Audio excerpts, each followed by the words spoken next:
What happens when organizational development professionals turn their own tools inward? We spend our careers helping organizations build systems, strengthen leadership, design succession plans, and create resilient cultures. But what does it look like when an OD network applies those same principles to itself? Welcome back to Unboxing OD, the podcast where we explore organizational development in practice, not just in theory. I'm Kenneth Pearson, and today we're diving into a real-world case study in motion. I'm joined by members of the executive team from the St. Louis Organizational Development Network, Ryan McCrea, Aaron Adams, and Joani Alsop. In this conversation, we unpack how St. Louis ODN moved from what Ryan described as survive to thrive. We talk about strategic focus, tiger teams, succession planning, mentoring as a talent pipeline, sponsorship as sustainability, and the intentional systems thinking that help transform a volunteer-run professional organization into a growing, energized, financially stable community. This isn't just a story about one network's success. It's a masterclass in how OD principles actually work when you apply them to real systems with real people and real constraints. So let's dive in. Welcome, everybody. I am super excited here to be joined by some of the executive team at the St. Louis Organizational Development Network. So we're joined by Ryan McCrea, Aaron Adams, and Joani Alsop. If you could each introduce yourselves, tell us a little bit about what you do at STL ODN. Sure. My name is Ryan McCrea. I'm the current president of STL ODN. I'm going into my second year of being the president. Outside of that, I'm an OD, talent development, learning, leadership development practitioner. I've been in HR for 22 years. Everything but payroll I've done in my career, but my love, my passion is OD and talent development and learning and leadership development. That's where I just love to swim around in that pool. Aaron Adams, I do programs for STL ODN. Previously, I ran mentoring program for years. In my day-to-day we talk about unboxing here. It's like, I got to put myself in a box. So I think that box I play in a lot of times is OD with classical training as an IO psychologist, but spanning my passions around organizational design, organizational effectiveness, and development, kind of crisscrossing across those. And I played roles internally and externally as a consultant, and then done some implementation of systems and helping clients, even that tech side, implement systems that really drive OD practices and really help make better decisions within organizations and just maximize people and the fun stuff, right? So yeah, pleasure to be chatting with you all today. Yes, I'm the community outreach chair for STL ODN. I've been in that role for about 4 years. Previously, our communications chair, previously our volunteer chair. So I've been on the executive team for about 10 years, member of the organization for about 20. In my daytime job, similar to Ryan, really focus on organization development, leadership development. I've also done some executive coaching, women's leadership development, really that personal aspect of helping individuals and teams and organizations work really well together and bring out their best. So it's what I love to do for our organization, as well as help connect with some of our sister organizations so that we can collaborate together. Wonderful. Thank you so much, Joani. I appreciate that. And thank you, everybody, for introducing yourselves. And all of you have things that you're doing outside. When we look at the executive team that we have here, I do believe that there are 11 members on the executive team with St. Louis ODN. That's correct. Yeah. There's 11 of us total. Yeah, so there's a whole crew of individuals that are behind the scene, like making this organization what it is and elevating it to the level it's been elevated. I just want to jump into here a little bit and get this conversation going. So we were talking a little bit beforehand about how St. Louis ODN has kind of elevated its stature within the organizational development community. And I started to learn more about, the organization, St. Louis ODN, on LinkedIn and have really seen a lot of progress. There's a lot of engagement, really a ton of engagement on LinkedIn. And I love that. You don't necessarily get with a lot of the other organizational development networks that are out there. So with that, I'd love to, kind of find out when you look at the St. Louis Organizational Development Network today, what are the clear signs that the organization is operating differently than it did a few years ago? Yeah, so one of the things that we've really noticed lately is the level of engagement from our members. We're having more folks come to meetings. It's been easier to fill our executive committee and find the right people for the roles for some of the committees that are supporting those areas that really take more involvement, like programs. Aaron has a number of folks on his committee. And so we really have a lot of people who are involved, and there's a really good energy, good high level of energy. It doesn't feel like we're begging folks to like, please, join us. We've got a great team on marketing that has really helped with the social media presence. And I think one of the things that in some ways we take for granted is just the caliber of folks who are involved in the OD field tend to be very human centered and really focused on helping elevate organizations and working well together. And so that it's always just kind of a quiet connection in the background that we're there for the same purposes and same reasons and work really well together. And I think another thing that's really helped us is Ryan, as our president, has really helped us all to get some like a regular cadence in terms of our strategy and planning. And we had a number of ideas about a year and a half ago on ways to help move the organization forward. And we really worked together, and Ryan guided us to focus on, I think, 4 strategic initiatives so that we could really see the progress rather than kind of we've got all these ideas, spaghetti, and we make a little bit of progress, but we don't make as much progress as when we're all kind of rowing in the same direction. So I think those are 2 of the things that really have helped make a difference in how we've been able to gain a lot of momentum in the last couple of years. So let's talk about some of the biggest internal challenges that you had to address before growth was even possible. Mhm.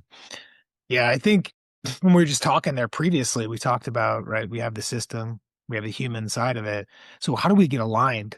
Right. So the strategy piece that we talked about before that Joni was mentioning, being very intentional and upfront about, okay, let's have a strategy session. Let's allocate time where we all get aligned and creating those spaces where you're having the dialogue too in those opportunities. So it's not just set up the strategy, here's what we're going to go for, but it's the conversations that happen in there and being very intentional about that and bringing the teams together as they form.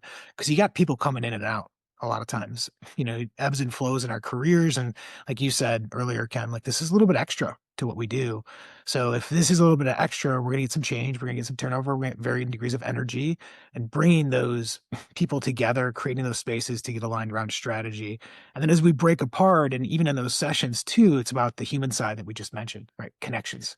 So we think about, okay, how do we connect as a team? I love how Joni described it. Like in the background, you feel like these connections in this safe place. And that's what it is too, making sure we have each other sharing so we can feel like, hey, you are this practitioner who comes into the room. We're accepting you and you're sharing your ideas and we're connected and we're at all of that, right? That intentional strategy up front and then the connection side of it being very deliberate about that.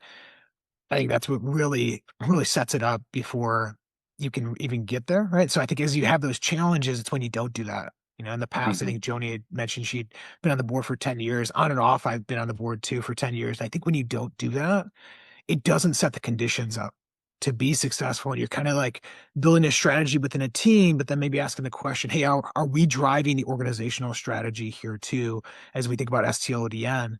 And it's not a full-time job. So people can't sit back and say, oh, I'm going to think about this for 2 hours, right? They're kind of coming in and out and energies may ebb and flow. So I think we just had to address the alignment, right? And the connections. And then the way we set up the operating cadence, that we'll probably talk more about today too, is just methods that really support the connections, but yet still the operations and how we all function, which kind of builds that web together. So I think that's the thing when we think about, we had to really overcome some of those internal challenges of when those things don't happen and we don't make the connections, and then we're all kind of swimming in different directions. Those are the things we had to do. And we've been doing that now, and you can just see the impacts of it. So that's what comes to mind when I think about that question.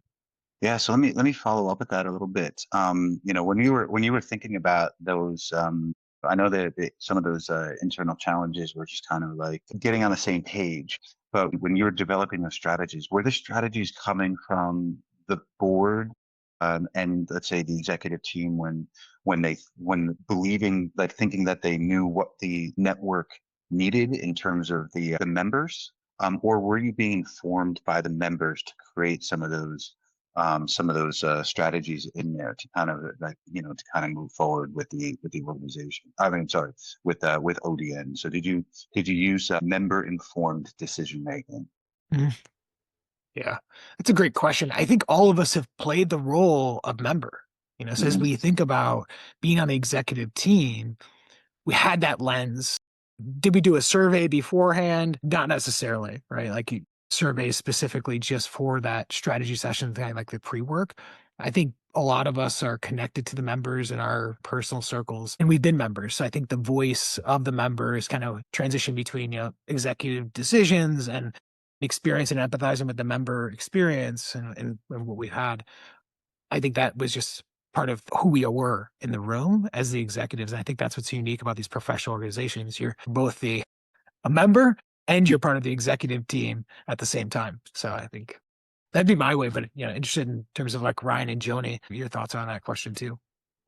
I think we do. I think all of us talk to a lot of the different members because we've all been members. All of us here have been members 10 plus years or more. Like I think I've been involved in the organization in some way, shape, or form for 15. I've been on the board a couple of times, been involved in the mentoring program, presented quite a few times, and then they came and got me. I think the third time they asked me to be the president, and so the third one stuck, and that's when I decided to take on that role. So I do think we have a really good idea of like from just talking to our peers about what did they want, what did they need. We did have some information as well because even the event where I was kind of surprisingly actually it was not our holiday event this year but the holiday event before that. At the holiday event, I found out we were communicating that I was going to be the new president. I didn't necessarily know that when I walked into that event, but it was still funny. But we did do a lot of conversation around that time of like, what did we need? What could we do a little bit differently? Maybe how could we add some more value at that event? We also talked a lot about what programming potentially are people really interested in. So I think we're an organization that talks a lot to its members Mhm. too. And we talk about some of the things that we really focused on from a strategic perspective. We did actually do a lot of talking with our members in 2025. And Aaron was a big part of that. So we'll probably get into that in a little bit too. So when I think about having that conversation, it was definitely part of that. I think we knew that too. So when I was at that December event, one of the things that I was doing was, and this kind of just came from my heart, quite honestly, because I'd been involved in the organization for such a long time. When I was heavily involved in it, it was probably at its height. Like I think it was totally thriving as an organization. So in the room, I wanted to get the energy up. I wanted to get people excited. And I was telling people, look, like I know in 2023 as an organization, we had some rough years during the pandemic and especially post-pandemic where people were still trying to figure out whether they wanted to come back in person or not. I know 2023 was a really hard year for the organization, like a lot of other professional organizations. I think at some point we maybe even thought about potentially closing the doors. I mean, I know we had like maybe one or two events that year. It was a rough year and it's fine. But 2024, they really did a great job of just kind of jumping in there and like keeping the canoe going, like, and just making sure that we were good. But I could tell like it was more of a survive kind of energy than it was like we're going to get to the top of the mountain type of energy. So at that event, I kind of started the mantra, and I always love having a mantra no matter what team I'm running at whatever organization. There's always this like yearly mantra that we really, really focus on. And for us, it was, look, I'm going to take you guys from survive to thrive. Like I want this organization to thrive like it was thriving when I joined it back in 2010, 11, 12. Like I want us to be there again. Now it's not going to be easy. It's going to take work. We're going to have to think about it and we're going to have to be very specific about what we work on, but we are going to get from survive to thrive. And I felt like that resonated with people in the room. Like I saw the energy just like lift. And I think that got people excited again for a while. Like I think they were again just trying to keep it float. And they're like, okay, we're going to do more than just keep it floating. We're going to keep moving forward. We're going to make sure that this can actually happen. So I think that was a big part of it. That was really step one in a lot of ways. is just let's start getting the energy up. Let's get people motivated. Let's get them a little bit of a vision of what are we really trying to drive to. And then let's talk about the strategy session. So, I mean, January was big. Like to me, when you've got something like this, I do this with every team that I lead. I want to have that strategy session so that people really understand what we're doing and why we're doing what we're doing. And it was, we got all the team out. We went to the organization I worked at the time, and we all got in a room. And I was like, look, who are we? Who do we want to be? Who is our audience? And how do we add value to them? And that was the crux of the conversation that we had. And it was a wonderful, wonderful, like 2.5 hour conversation around that topic. And what we came out of that, because I did feel really important, I think for any organization, when I've seen them kind of start going downhill, is when they stop being who they are or stop focusing on the things that will really move the needle forward. And for us, we said, what were those 4 things that would really move the needle forward for us as an organization? So one was rewriting our mission, vision, and definition of OD, which I think we could probably talk a lot about. Aaron was very, very heavily involved in it. I was on that committee too. Aaron did a lot of that work. Aaron and Kelly, who was on our team at that time as well. And then we also knew that we needed to think about marketing. So you've noticed Ken's like, hey, like marketing was a big deal. You guys started marketing a lot more. Yes, we did. Like we were posting every single day, Monday through Friday, and posting things that we think were value add to our membership and to the individuals that were out there too. So marketing was something we really, really pushed, and that was working. Like we saw a lot of buzz from people in the St. Louis and beyond the St. Louis community around like, oh my gosh, I see you guys all the time. Much similar to what you were saying, Kenneth. The third one for us was our finances. So really digging into our finances, understanding what was going on there. One of the biggest questions I asked of my finance chair and the committee when I started was, how many butts and seats do we have to have at a program to know that we're not losing money? And at first, I got a lot of blank stares. I won't lie when I asked that question. But they did say, I loved the answer, which was, we don't know, but we're going to figure it out. Yes, that's exactly it. That's what we need to do. We might not have the answer yet, but we need to know the answer to that question. We also knew that, membership was needed to probably go up. I think we had like Joani knows this. I think we talked about it 55 to 60, maybe around the time when I took it when I kind of joined the organization. And then I know that there was some opportunities with membership as a whole. Like how do we increase membership? Just even from a financial perspective, we had this membership lever. We had a program lever, again, how many butts and seats to maybe make a program effective. The lever we weren't really working yet was sponsorship. And so sponsorship was this other lever and was another thing that we really wanted to focus on in 2025 as well. Because we're like, every single other professional organization in St. Louis does this. And we haven't traditionally done that for the organization unless it was during a conference. We used to have a lot of conferences back in the day. We would definitely do sponsorship during those conferences. Joani's been heavily involved in that throughout her time and making sure that those have been successful and has been very, very successful in getting sponsors to come in for those big conferences. But we haven't been using that for our day-to-day. So why not? So like that's another great lever that were never pulling. We also really looked at the budget and said, what are we spending money on we don't need to? Where could we use to maybe spend a little bit more money? Like where would it make sense for us to do this? What would give us a bigger bang for the buck, a bigger return on investment? We also knew that our site needed some help. So we're still working on that, quite honestly. But it is in a lot better spot than it's been before. Like, we use Wild Apricot. It's kind of a finicky little tool that a lot of nonprofits use too.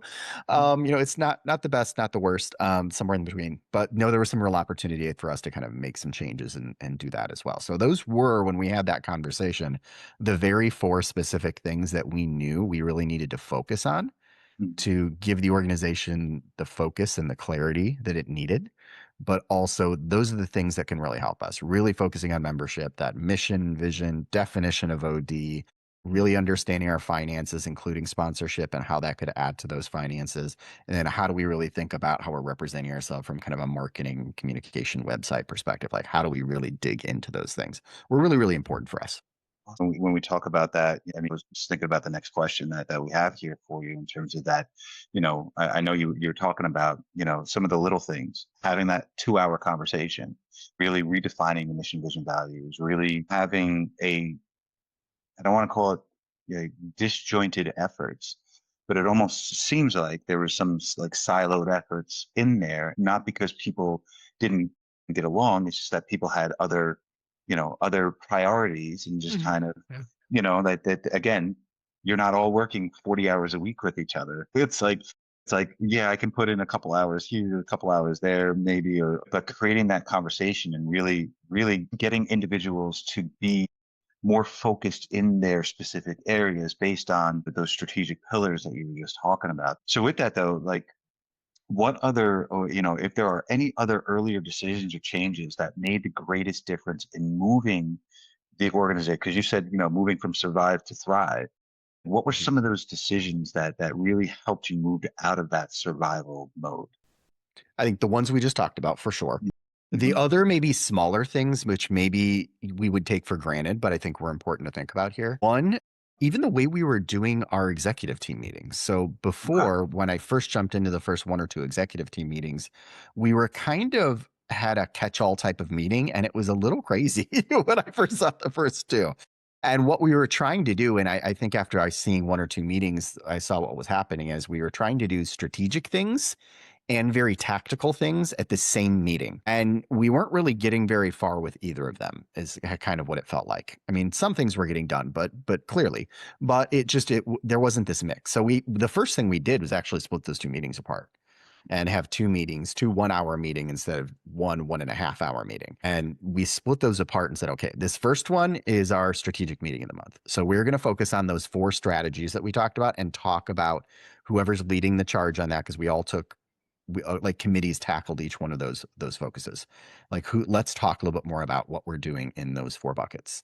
And then we had a tactical meeting, because yeah, you do need to have a tactical meeting to say like, hey, like, how does this work? And does this person, some of us were new, like how do we do this again? And how does this get done? And how are we getting ready for the program that we've got coming up? Heck, we're still trying to work on getting that all really efficient too, even in our second year here still.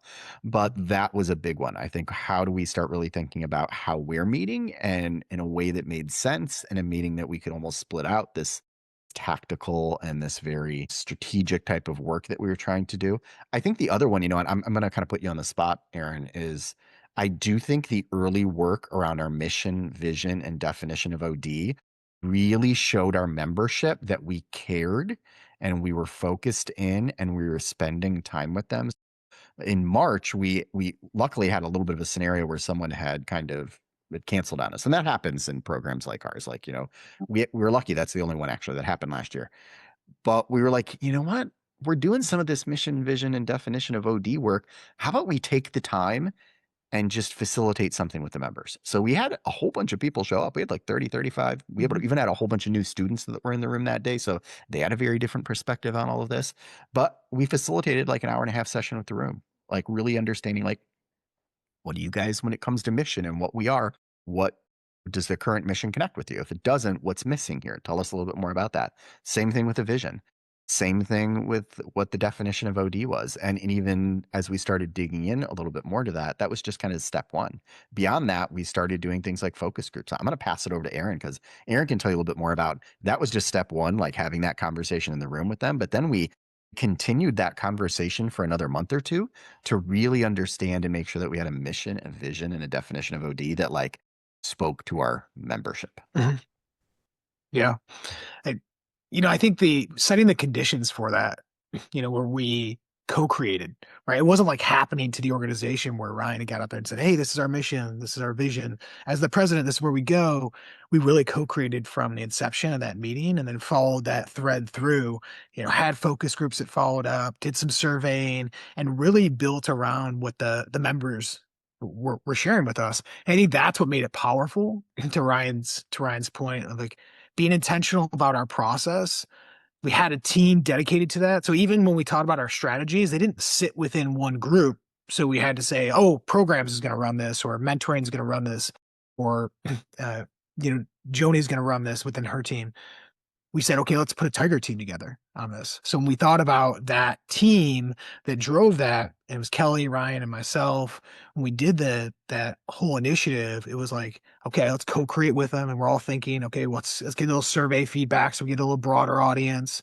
Let's bring it back. Let's get a focus group to reflect on it.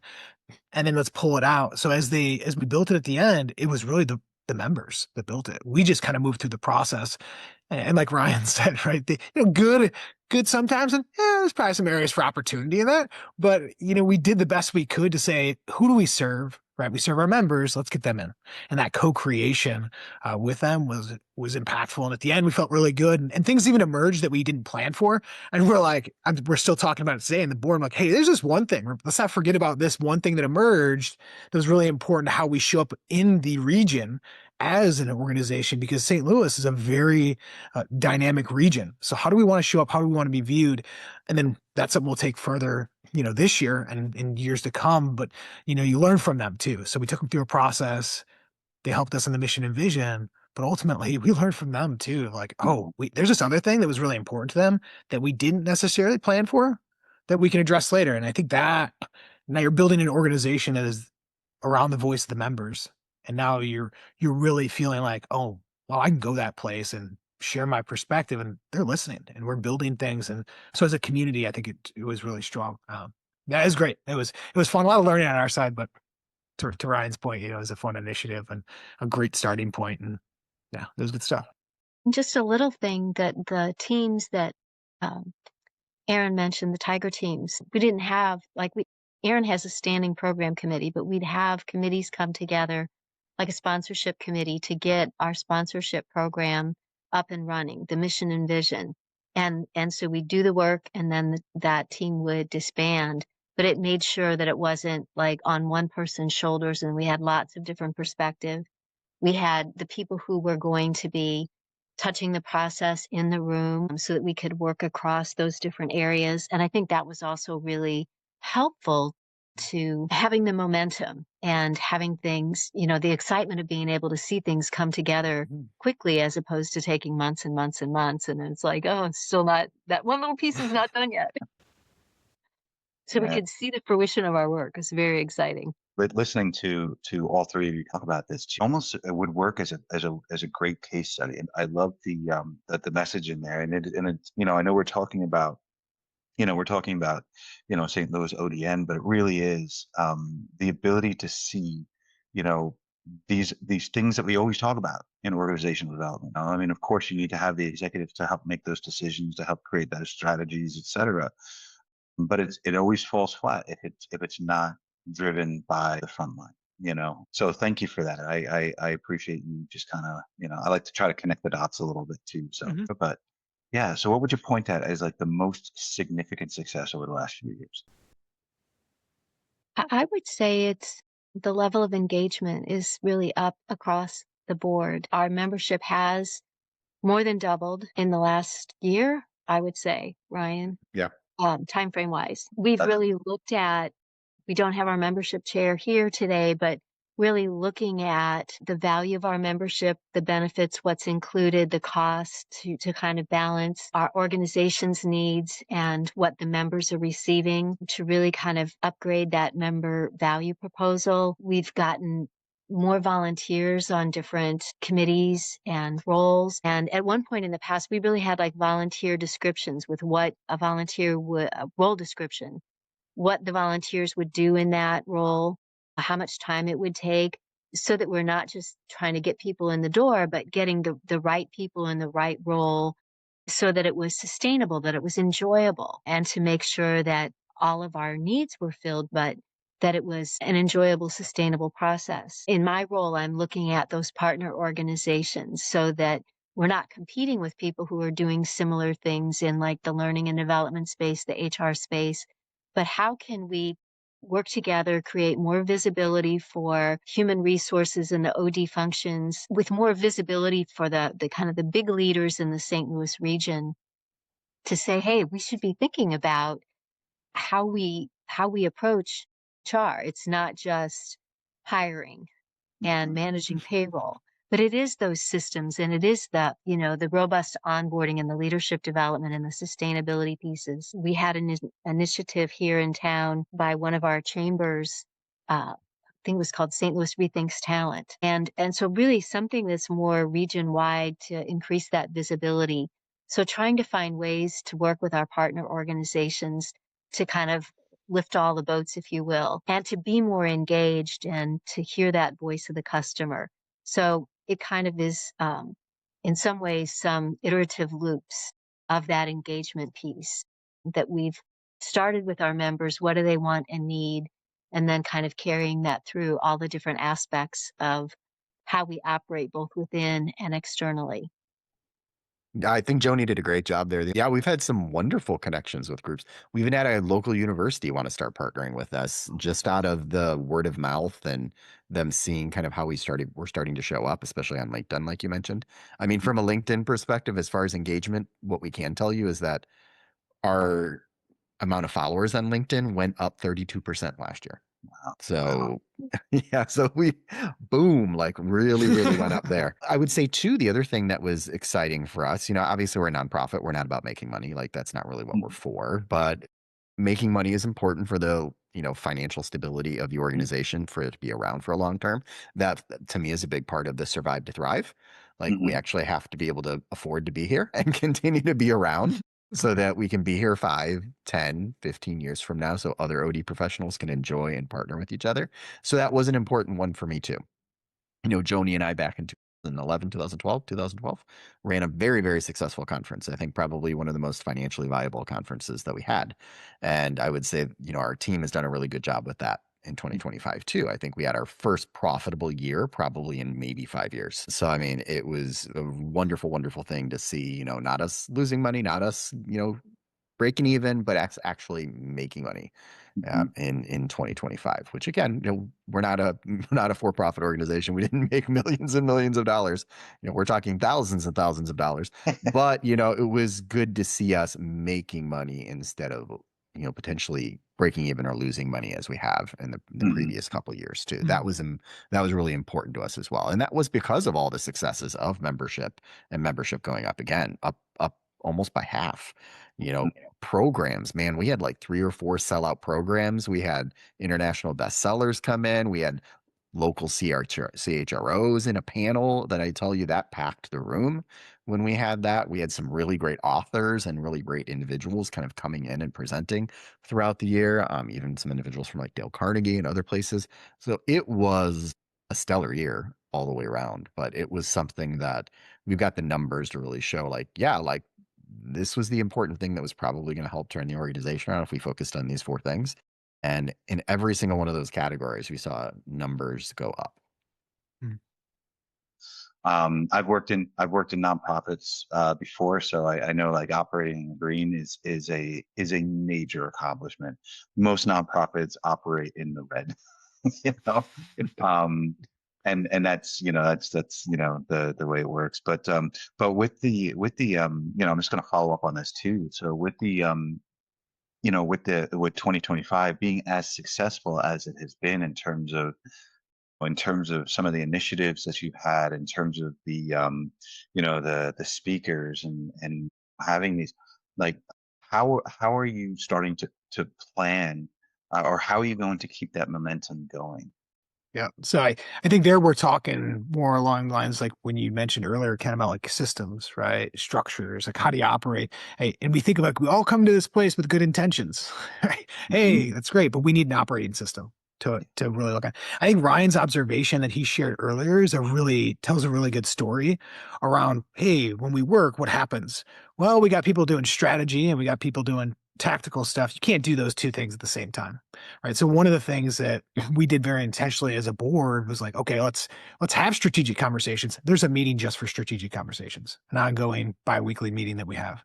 There's also the operations. Let's run the business, like run the business of serving our members. Right. What's that meeting? So I think separating that gives you clarity on, okay, great. We can't do both at the same time, but if we allocate time for one and the other, yes, we get closer. And there's a lot more clarity on what we're doing and how we're moving the organization forward, but also how we're getting the stuff done that we need to get done. The other piece was around the tiger teams that we talked about, knowing that if we get people who have varying degrees of energy, they're all volunteers. We have to keep that in mind. This is extra. This is like plus to what they do. Well, we can't put it all on one group. You're going to create a bottleneck necessarily. Like, so how do we distribute things and it still gets done?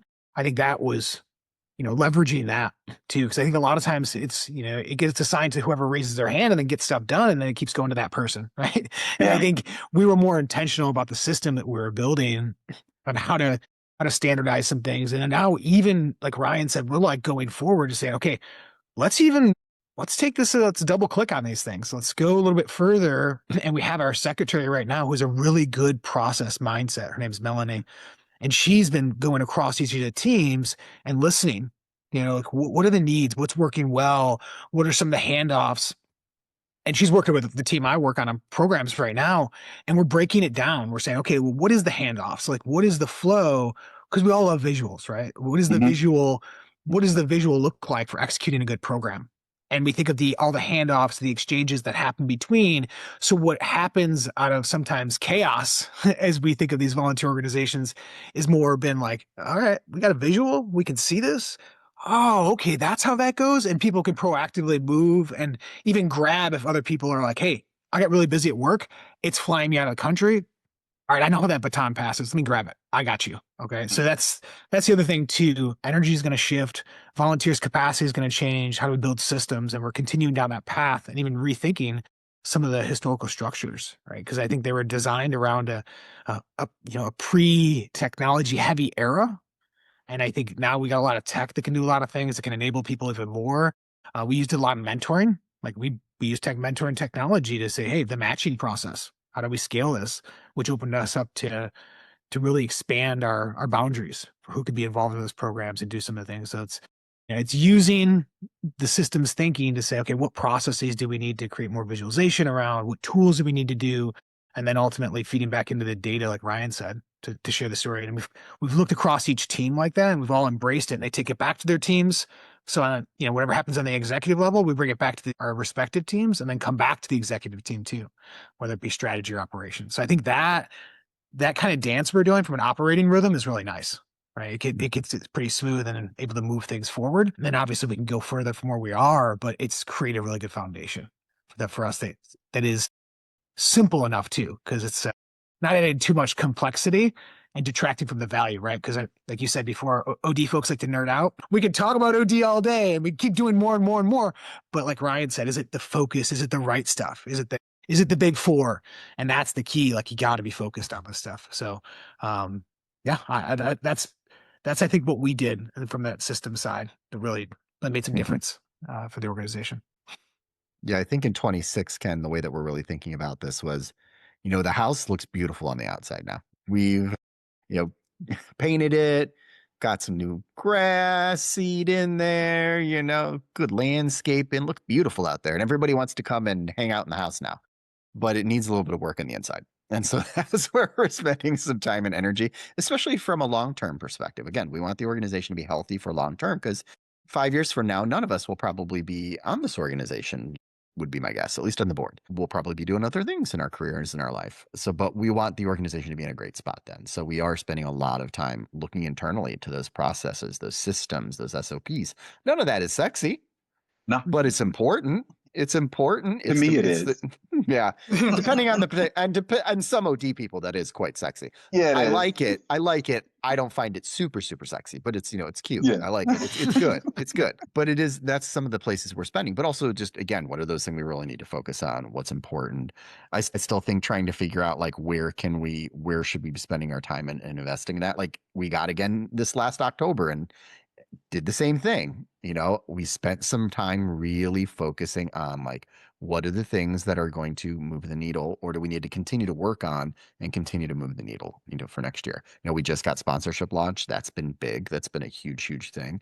I do think even Joani, you were talking about engagement earlier and how important that is. One of the things that's been even interesting from a numbers perspective is what we've seen from an engagement, going back to engagement and how important that is and how we've seen those numbers kind of increase was our mentoring program. Like last year, we had double-digit increases in our mentoring program. And that actually flowed into even having bigger increases this potential year. We think that's important. We want to make sure that we're continuing to build the OD community, that we are continuing to help grow the OD community here in St. Louis, and we want it to be strong. And that is, people that are maybe a little bit more seasoned in their career, helping people that are kind of up and coming, whether they're students or people that are newer or people that are changing their career from maybe they were a straight HR person, wanted to be an OD. We've got a couple people that were like marketing people that are now wanting to come over to OD, people that are done very different things, maybe even UX work, and now are coming over into more straight OD roles. So we're seeing a lot of that too. Is like, how do we help continue to kind of connect people. And I think mentoring has really been a wonderful flagship program for us that I know Aaron's been really taking the helm for the last couple of years at.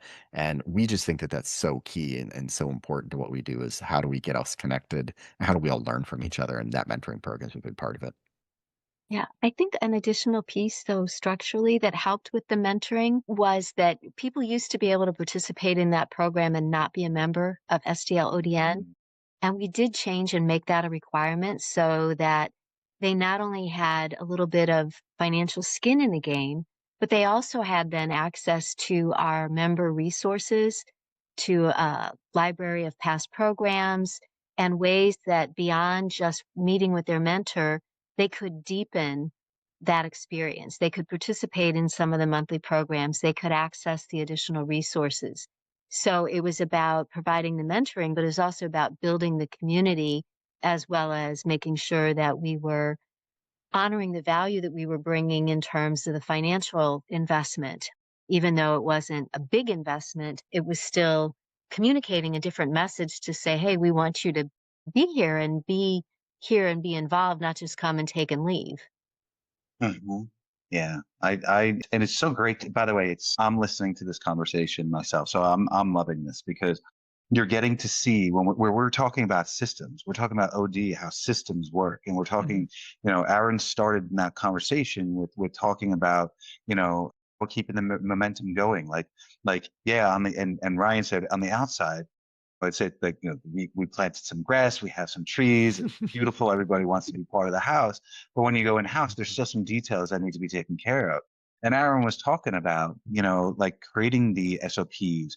If somebody has to leave, if somebody that creating these processes and these maps where people understand what needs to get done, and it's not leaving, that knowledge is not leaving with somebody else. And then moving into what Ryan was talking about with the mentorship program, how the mentorship program, can and is probably feeding into the executive level, almost a succession plan, which is where I live in my career. I'm generally given, creating succession plans for the organizations that I work for. So you talk about the SOPs, you talk about the succession plan, the mentorship program, and then Joani talking about, making mentorship, a benefit of being a member, and really talking about having, that money invested, investing in individuals' futures, because yes, you can be a mentor and get to know, the networkers, and everything, or a mentee and get to know the network, but you really only get to know the network, when you are immersed in it. And when you get the full, as Joani was saying, when you get the full benefit of being a member within the network. And so I'm looking at this, I'm like, wow, you're just talking about systems together.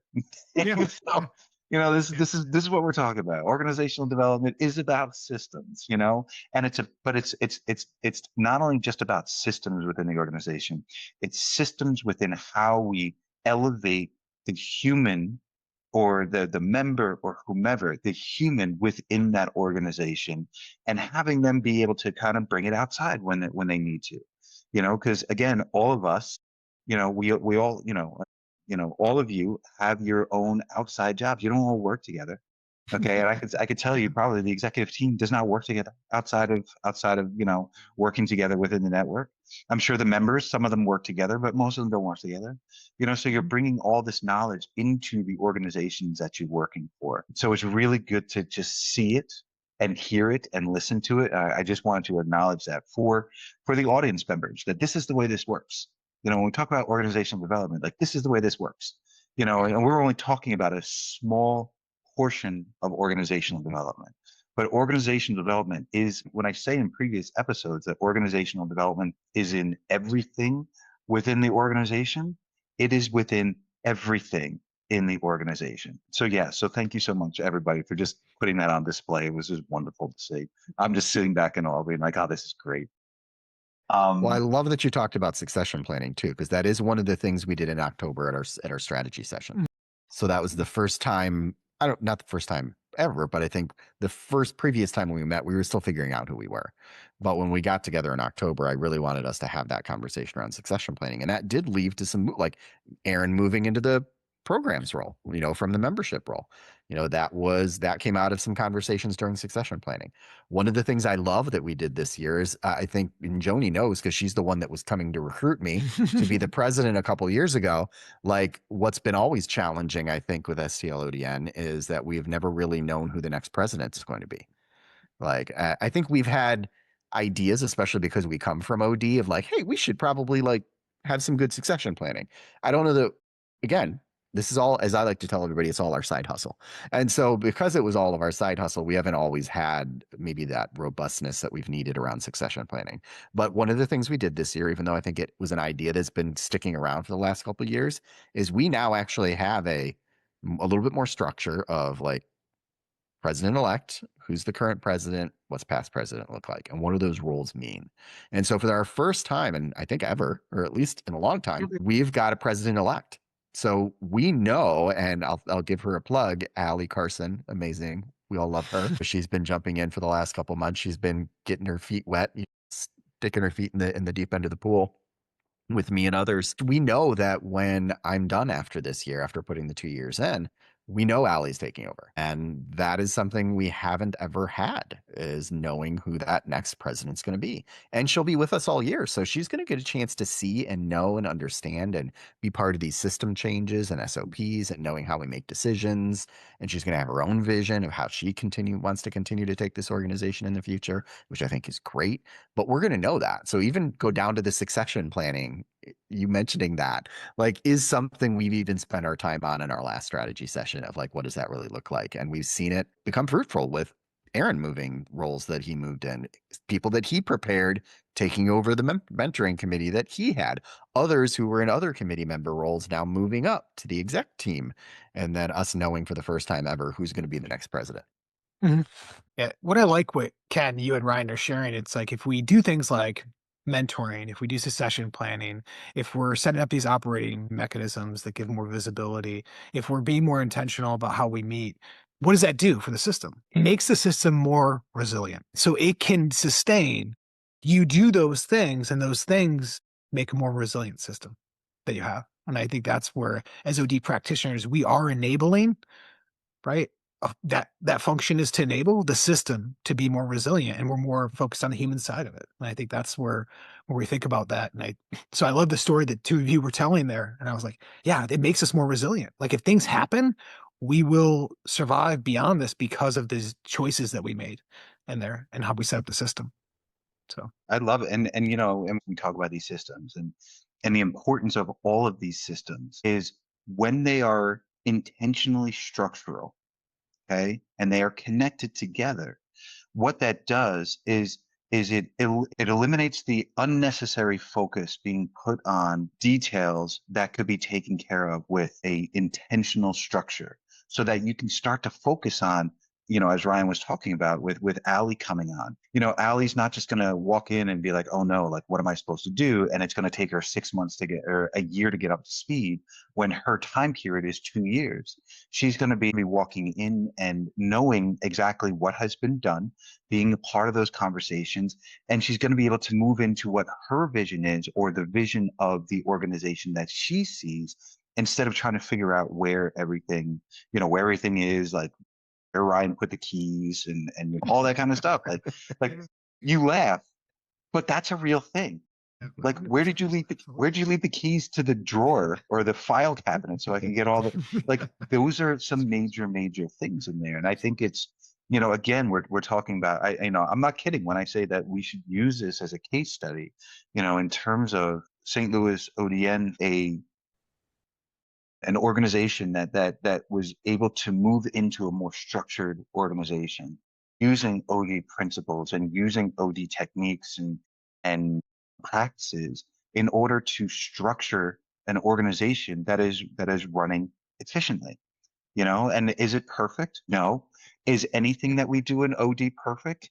No. It'll never be perfect, because in organizational development, we're always looking to be able to evolve and get better at what we're doing. Okay. It's like you ask any, when you talk to, I'll just throw out learning and development, for example. You talk to a learning and development specialist about how their presentation went. Okay. It could have been the greatest presentation that you ever heard. And the only things that they will focus on are all the things that they should have done. It's the way organizational development works as well. It's all the things. Okay. Well, this word could have been better in the policy that we created. All right, let's get a meeting on. They're like, it's always there for us to evolve. But when you see it from the outside, when you take a step back and you view it and view where you were a year ago or 2 years ago or 3 years ago, and you see that evolution, just to take a step back and say, okay, the inside, like we still have stuff to work on, but being able to pull out, I mean, that, see the effort that has been put into this. It really is. And again, for me seeing it, I mean, you popped up on my radar. Okay. I'm just going to tell you that you popped up on my radar and I was like, oh, wow, this is cool. Like I already have this podcast going on. I'm going to start following them a little bit. And then randomly somebody posted a shout out to, like, listed the Unboxing OD podcast on there. And I was like, whoa, like what's going on here? I was like, I need to pay a little closer attention to this, So, and it was, and like I said, it's just, and that's, Joani, when you're talking about that partnering and everything too, I mean, these are little things that make a huge difference, it made a huge difference in the podcast here, because I was like, for me, it felt like I was making progress for a new podcast to get a unsolicited shout out or plug from, St. Louis ODN. It was like, oh, okay. So it gave me a little bit of boost to continue going, so I don't know who did that, but whoever did that, thank you. I think that was David, our marketing guy, who's amazing, and he just rolled off. And now we've got another amazing person that's doing marketing that's already launched like 2 new ideas this week. It's been amazing, like 2 new types of programs just this week. Good stuff. Nice. But yeah, so we're talking a little bit about momentum before, and so as the St. Louis ODN continues to grow, what risks are you actively managing to protect that momentum? So to make sure that momentum is continuing on a positive path. Yeah, I've thought about this one a lot. And so I think there's some key things that we've really been thinking about for this next year. Because again, we had an amazing 2025. How do you keep something like that going? One, keeping quality high. So I think the quality of our programs in 2025 were excellent. And I think continuing to have quality programs in 2026 is important for us. Aaron and I have talked about that a lot. We've already got half the year figured out. So June is already out there, publicly posted. People know what's coming up for the next couple months. Some really wonderful speakers, including Joani, who's doing May. So we got some wonderful, wonderful speakers already on tap. And Aaron and the team and myself are already starting to figure out, like, who is some of the big names we want to bring in for the second half of the year. Who are some of those other people? How do we want to flesh out some of the plans that we might have? And also understanding, like, what's relevant right now. So I think keeping quality high in our programs, very important. I think we have to stick to what we've talked about, what made us successful in 2025. And I've mentioned a couple times here, not overextending ourselves.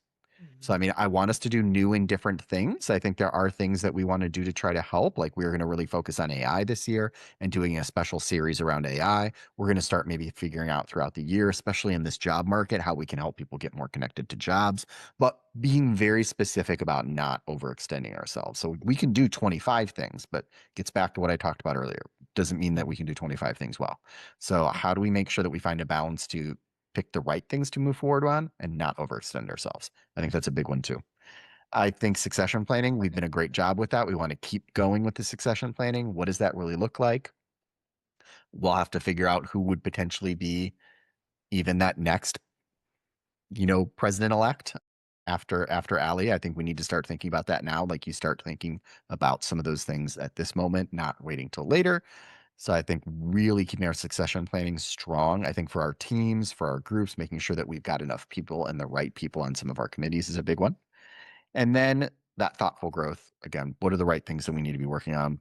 I think that's that balance with not overextending ourselves and really just continuing to understand our members. So we've done a lot in growing members, getting a lot of individuals, getting more members in, understanding who our members are a little bit more. Cause I think the OD world's a little different. Back when I joined it back in 2010, it was mostly just straight up IOPsych, OD professionals, maybe some coaches, some other individuals. But the world that falls under OD has now gotten so big. And so we see a lot more of our members, which I wouldn't necessarily are saying are OD professionals. I think they're OD practitioners. I think they might be an HR business partner that has to do a lot of OD. I think about David, is in some of our groups, David Foltz, like he was like a marketing guy that ended up doing some OD.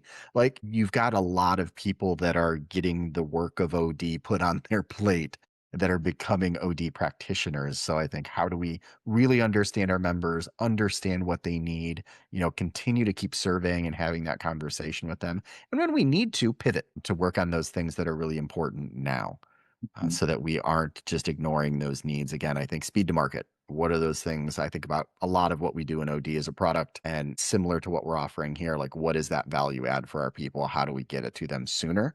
So that's some of the things that I think we need to really stay focused on to make sure that we're protecting the momentum and that we're getting where we need to in 2026. I love the approach of intentional growth, making sure that the things that we're doing now, we're doing them well, and making sure that those structures are in place. So for one of the things that we said earlier or I said earlier in the podcast here is like one of the things I see is I see St. Louis ODN as being really active, really engaging. So for other organizational development networks or professional communities trying to strengthen their impact, what lesson from St. Louis ODN's journey would you want them to hear?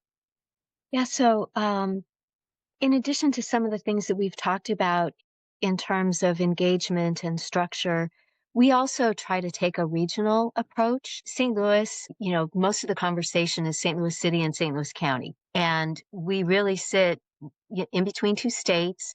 8 counties in Missouri, 8 counties in Illinois make up our metro region.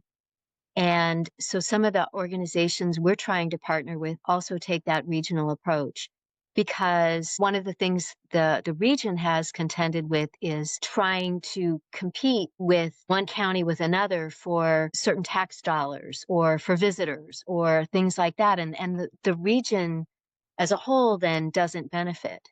And we saw during COVID some of the challenges with like healthcare. COVID didn't stay isolated to one county. I mean, people are moving all over. So the job growth that Ryan mentioned in terms of trying to help our members navigate this job market, the more that we can do to strengthen the region, it's really strengthening people to come and stay, strengthens the growth of the companies who are here, the careers and longevity of people who are residing in the area, so they don't feel like they have to leave and go somewhere else to get a job. So really thinking about this conversation on kind of with a regional lens, not just a long-term OD systems lens, but how do we impact the human value of this area? So that's one of the things that we're thinking about in terms of our own sustainability, our partner engagement. I think in terms of like even one of the things we haven't talked about with the president-elect role internally, it also helps our members know what to expect. It builds that trust. Here's who's going to be next, rather than just some person shows up and it's like, well, who is she? She hasn't been at some of the meetings, so I haven't seen her. So then people could say, oh, maybe this isn't as important, and then they don't continue to engage as actively in the community. So really thinking about it from that human-centered dynamic, not just internally, but externally in terms of who all of our stakeholders are and how we can start to build that conversation externally as well, and really kind of model and mirror, what is OD? Mhm. Yeah. And when Joani brings that up, when we talked about the mission, vision, values that we were working on, we talked about the mission, the vision, and the definition of OD. Joani makes a really good point on the theme that emerged that we didn't plan for, but just naturally emerged was that. What is our role in the region? Like, how do we serve this region, given the diversity of it, the dynamic that she just shared? Even just asking the members about what was important to them, that emerged as a theme that we have to always be in front of. So I love that Joani, you shared that, because that was like naturally too, that our members were like, hey, and by the way, what do we want to be something specific for the region. What is that? And being intentional on that front end. So I just had to piggyback, Joani, on what you were saying, because it just emerged too when we started talking to members more. And this was like, hey, this thing's a really big bucket we need to be intentional about, to your point about intentionality too, Ken. So I love that regional focus, because on the onset, we didn't plan for that. We didn't say, hey, we had to be something for the region. They told us, what are we for the region? So it's always it's that reciprocal learning that happens in these organizations, which is always fun. Yeah, and Joni, the regional approach there. I'm from Arizona. I live in Arizona now. I live just southeast of Tucson in a small little suburban town named Vail, Arizona. And your focus on the region, and I've looked at the upcoming events that I see that you hold monthly, and in the next from January through June, there's only one virtual presentation there. All the rest of them are in person. And I love that about, in terms of the region, growing your region, focusing on the region, having the region say what is your purpose here? And what that has done is, because you've been very, focused on that region, it's kind of branched out a little bit. And now all of a sudden, people across the country, and I'm sure across the world, if you're focusing on that too, but I'll say people across the country, myself included, are starting to take notice of that, and that's like, so you're remaining true, to the true purpose of the organization and the region that it serves, while also gaining attention on the national level. So for other professional communities out there, it's just, don't lose sight of where you are focusing your attentions in the very beginning. I look at this podcast, like I do this because I love to do it. I want to talk about organizational development with organizational development professionals. I just want to. I want to nerd out on it. This is why the podcast, I'm like, oh yeah, well it'll be like 30 minutes, and like 2 hours later they're still talking, because I just can't shut up about organizational development.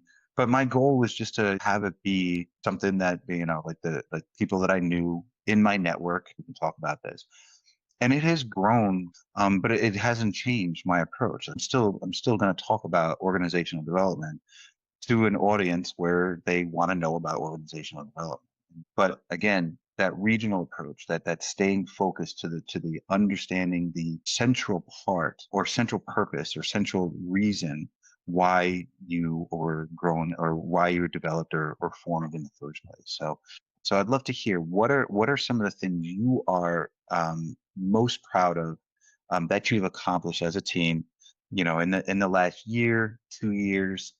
I will kick it off. We've had the idea to do our sponsorship program since before COVID. And as Ryan alluded, we had a really successful sponsorship with one of our conferences about 10 plus years ago, where I had automated that process from a manual process to using our Wild Apricot software.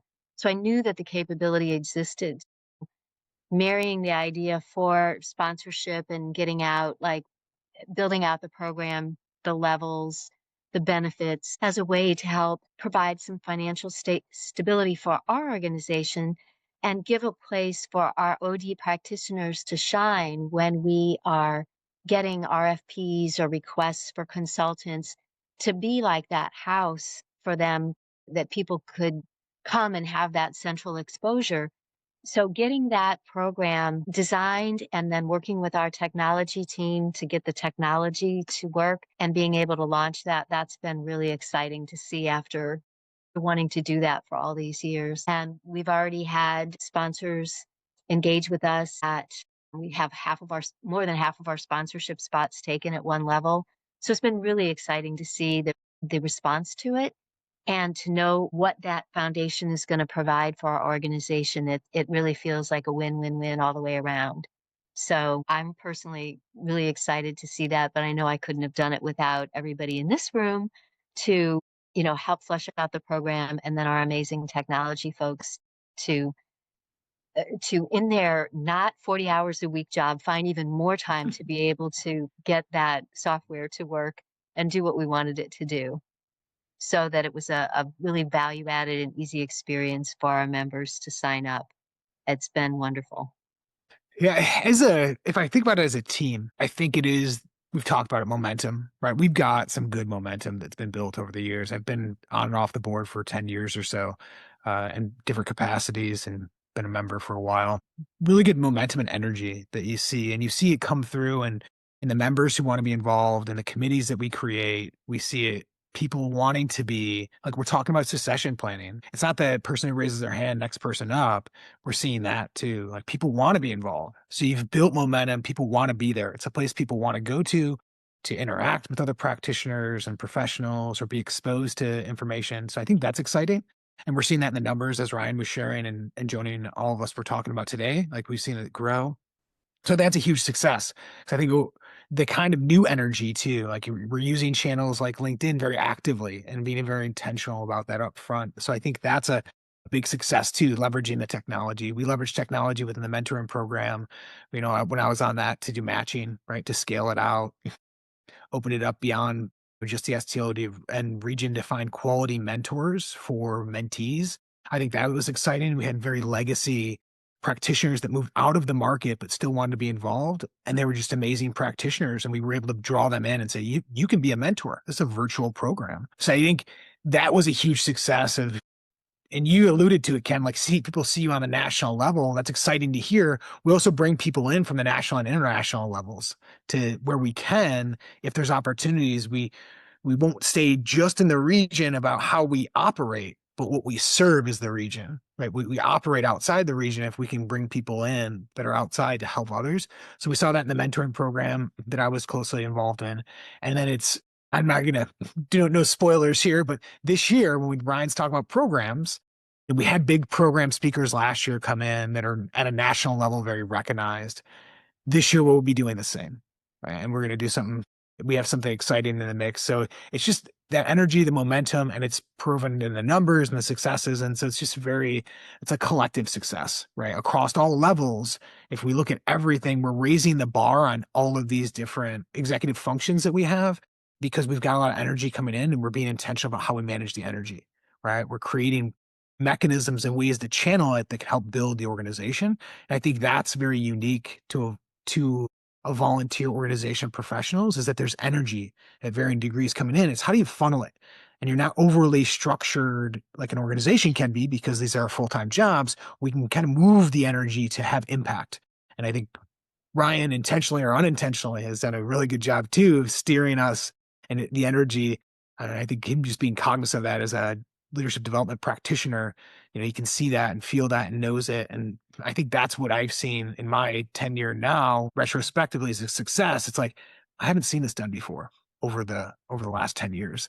And I think that's something that is just a huge success that is a byproduct of a lot of other good choices that you make across the different groups. So, I think probably two things. One, I'm just really proud of the teams. Like the 2025 team, and a lot of them had stuck around here in 2026. Some of them rolled off. We got some new members in 2026, 4 new members. Yeah, I'm just proud of both teams. I think this is their side hustle. And so that we've been able to have this much success with people that are doing this on the side. This is the thing that they love, they care about, they're passionate about. And I think the other piece to me is, I think, building a wonderful place for people, again, OD professionals, OD practitioners, to build community. It gets a little bit to what Joani talked about earlier, that behind the scenes connection and support and trust, like hearing from people. And I've had at least this conversation with 3 or 4 people in the last 2 weeks here, of members that are just like, they've been fairly new members, and they're like, what? I just felt welcomed.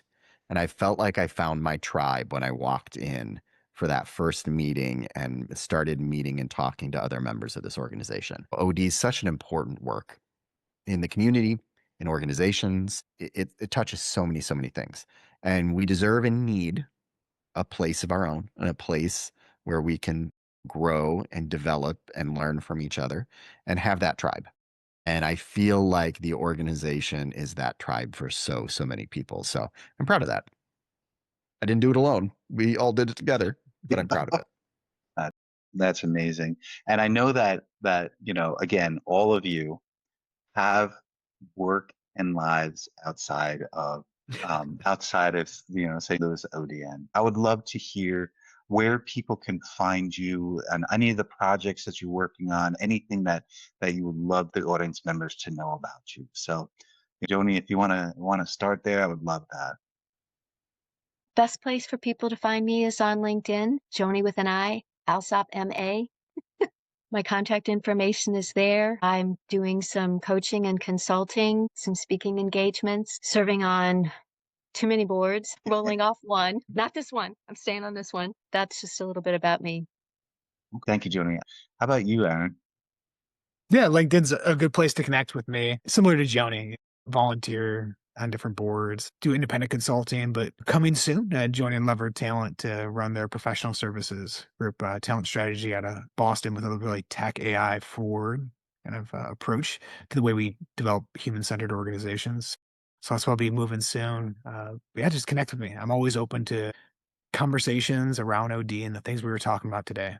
And I have a big passion for it. I also am pretty active in the Network Manifesto, which is all thinking about network-based organizations in the future, and a lot of like these collaborative discussions that we have on what the future of work looks like and how do we adjust, change the work. But just reach out to me and don't hesitate. I'll always respond to a DM and LinkedIn, and I'm always looking forward to connecting with other people who are passionate as I am. I have a lot of passion, a lot of thoughts, but I share passionately, but I hold things pretty loosely. So look forward to learning from some other people who reach out. And Ryan, I'd love for you to talk a little bit about the book you have coming out. Yes. So I would say LinkedIn is also the best place to get in touch with me. I am on a lot of podcasts. I write a lot of articles.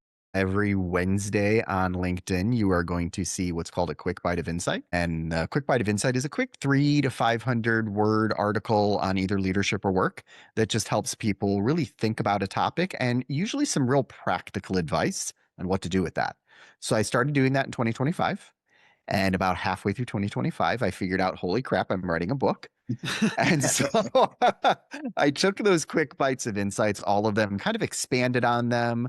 I spend a lot of the book actually helping people think through how do you take something that you're learning and do something with it? Because we all know there's that forgetting curve when it comes to things in learning, no matter whether you're learning it in a classroom, a book, whether you're watching a video on TikTok, I don't care how you're learning it.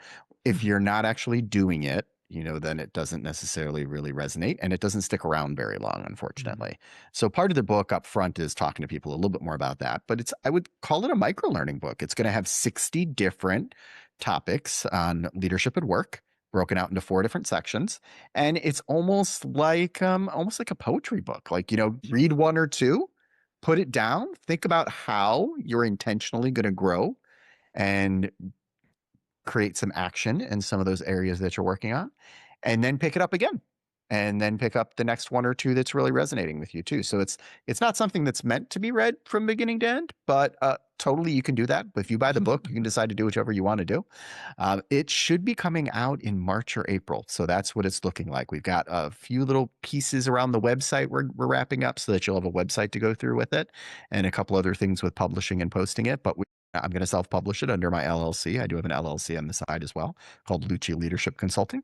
And so that will be published under that. But I'm super excited to get out in the world. Like my purpose on this world in a lot of ways. I do love OD. I love all of that. But my little niche is making managers and leaders better. Like managers and leaders have such an impact on us in a good and a bad way. They have a real strong ripple effect. And so talking about really what does that mean? And this book, if I can get it in the hands of managers and leaders out there and just make them this much better at being a manager and leader, the people that work with them lives are going to be so much better. So I have even started writing some keynotes based on that kind of mindset around the book that I'll probably be offering when the book comes out as well. Amazing. Ryan, Aaron, Joani, this has been a wonderful conversation. I want to thank you for your time.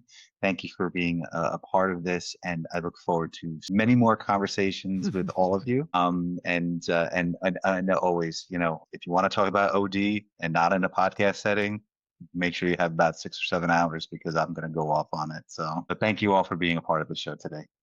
Appreciate you, Ken. Thanks so you. much. Thanks for having us, Ken. Been wonderful. What I love most about this conversation is that it wasn't abstract. We didn't just talk about systems thinking, succession planning, member engagement, sponsorship strategy, or mentoring pipelines. We heard what it sounds like when those ideas are lived. The St. Louis Organizational Development Network didn't grow by accident. It grew because leaders chose clarity over chaos. They separated strategy from tactics. They listened to members. They built operating systems. They created succession visibility. They focused on resilience instead of quick wins. That's OD in action. I will strongly suggest you visit their website at stlodn.org. That is stlodn.org for more information. And if you're part of a professional community, an internal team, or an organization that feels like it's in survival mode, this episode is proof that intentional structure, human-centered leadership, and disciplined focus can shift momentum. Until next time, keep building systems that outlast you, keep developing people with intention, and keep unboxing organizational development in everything you touch. Take care.